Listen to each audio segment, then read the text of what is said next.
Atheist اکثر سوال کرتے ہیں کہ جب فیصلے اور سوچ کا مرکز دماغ ہے تو قرآن شریف نے بار بار اس کو دل سے کیوں جوڑا؟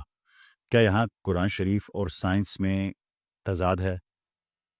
ہالینڈ کی پارلیمنٹ کے ایک رکن یوران فان کلیرن اسلام سے شدید نفرت کرتے تھے۔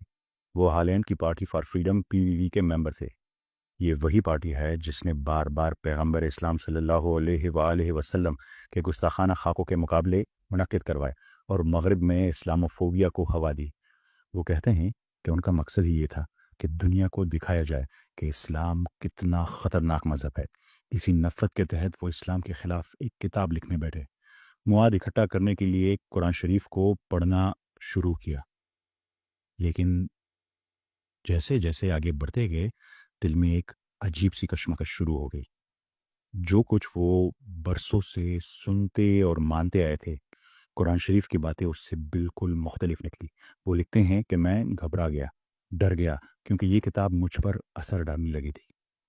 اسی گھبراہٹ میں انہوں نے قرآن شریف بند کر کے دوسرے کتب کے ڈھیر پر رکھ دیا، مگر جیسے ہی رکھا کتاب پھسل کر زمین پر گری اور حیران رہ گئی، کیونکہ قرآن شریف کا جو صفحہ کھلا اس پر سورہ حج کی آیت نمبر 46 درج تھی، جس کا ترجمہ ہے، تو کیا یہ لوگ زمین میں گھومے پھرے نہیں ہیں کہ ہوتے ان کے دل جن سے یہ سمجھتے، یا ہوتے ان کے کان جن سے یہ سنتے، تو اصل میں آنکھیں اندھی نہیں ہوتی بلکہ دل اندھے ہو جاتے ہیں جو سینوں کے اندر ہیں۔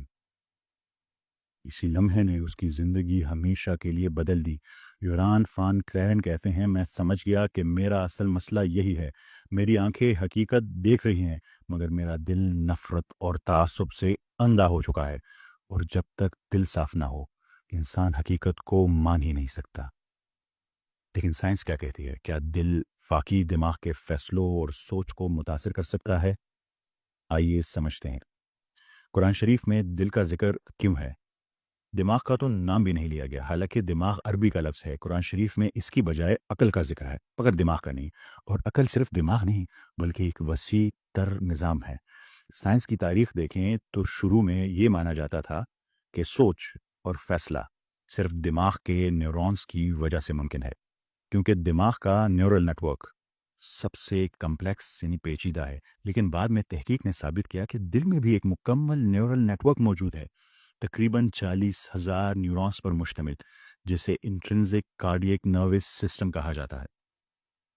اصل میں نیورونز جو معلومات پروسیس کرتے ہیں اور سگنلز کے ذریعے جسم کو کنٹرول کرتے ہیں، وہ صرف دماغ میں نہیں بلکہ پورے جسم میں موجود ہیں۔ لیکن جسم میں صرف 3 مقامات ایسے ہیں جہاں نیورونز ایک کمپلیکس نیورل نیٹ ورک کی شکل اختیار کرتے ہیں۔ ایک دماغ، برین، مرکزی کنٹرول سینٹر جہاں اربوں نیورون سوچ، یاداشت اور فیصلہ سازی میں شامل ہیں۔ دوسرا ہے دل، تقریباً 40,000 نیورونز پر مشتمل نیٹ ورک جو جذبات اور احساسات پیدا کرتے ہیں اور انہیں دماغ تک منتقل کرتے ہیں۔ تیسرا پیٹ یا گٹ برین، تقریباً 100 ملین نیورونز پر مشتمل نیٹ ورک ہے۔ یعنی آج نیورو سائنس مان رہی ہے کہ ہمارا مائنڈ صرف دماغ نہیں بلکہ 3 نیٹ ورکس کا مجموعہ ہے۔ یہ تینوں نیٹ ورکس ایک دوسرے سے جڑے ہوئے ہیں ویگس نرو کے ذریعے، جو جسم کی سب سے بڑی کرینیل نرو ہے۔ پر دلچسپ بات یہ ہے کہ ویگس نرو 80 سے 90% سگنلز باٹم اپ ہے، یعنی دل اور گٹ سے دماغ کی طرف جاتے ہیں، اور صرف 10 سے 20% دماغ سے جسم کی طرف جاتے ہیں۔ اس کا مطلب یہ ہے کہ دماغ فیصلے ضرور کرتا ہے، لیکن اس کے فیصلوں کی بنیاد وہ انفارمیشن ہے جو دل اور گٹ اسے ویگس نرو کے ذریعے دیتا ہے۔ اگر دل نفرت، دنیا کی محبت، نفس کی غلامی، حسد یا تعصب سے بھرا ہو تو یہی سگنل دماغ تک جائیں گے، اور دماغ امپارشل فیصلہ نہیں کر پائے گا، بلکہ بالکل اسی طرح جیسے قرآن شریف نے کہا کہ دل اندھے ہو جاتے ہیں۔ یوران فان کلیرن نے یہی بات محسوس کی۔ وہ سچائی کو دیکھ رہے تھے لیکن ان کا دل نفرت سے اندھا ہو چکا تھا۔ جیسے ہی دل صاف ہوا، حقیقت بھی واضح ہو گئی، اور اس نے اسلام قبول کر لیا، کیونکہ اس نے اپنے حقیقی مسئلے کو محسوس کیا اور اس پر قابو پا لیا۔ بدقسمتی یہ ہے آج بھی لاکھوں لوگ اسی اندھے پن میں جیتے ہیں۔ میڈیا کا پروپیگنڈا دنیا کی محبت، نفس کی غلامی، نفرت اور تعصب، اور ہم مسلمانوں کے اپنے اعمال کی کمزوریاں اور ہماری شدت پسندی، یہ سب مل کر ان لوگوں کو جو اسلام کو نہیں سمجھتے ان کے دلوں پر پردہ ڈال دیتے ہیں، پردہ ایسا کہ روشنی اندر پہنچ ہی نہیں پاتی، اور پھر جب دل اندھا ہو جائے تو آنکھیں حقیقت دیکھ بھی لیں، عقل سچائی پہچان بھی لے، تب بھی انسان اسے ماننے کے قابل نہیں رہتا۔ تو میں ایتھیسٹ، اگناسٹک اور اسکیپٹیکل بلیور ہر اس شخص سے کہتا ہوں، براہ کرم اپنے اندر جھانک کر دیکھیں۔ ہو سکتا ہے کہ مسئلہ دلیل کا نہ ہو، مسئلہ یہ ہو کہ آپ کے دلوں پر وہی پردہ پڑا ہوا ہے۔ سائنس آج یہی کہہ رہی ہے کہ ہمارا مائنڈ دراصل تینوں نیورل نیٹ ورکس یعنی دماغ، دل اور گٹ کا مشترکہ نظام ہے۔ قرآن شریف نے دل کو بار بار اسی لیے ذکر کیا کیونکہ اگر دل کا نیٹ ورک صاف نہ ہو تو سچائی دیکھنے کے باوجود انسان ایمان کی طرف نہیں بڑھتا۔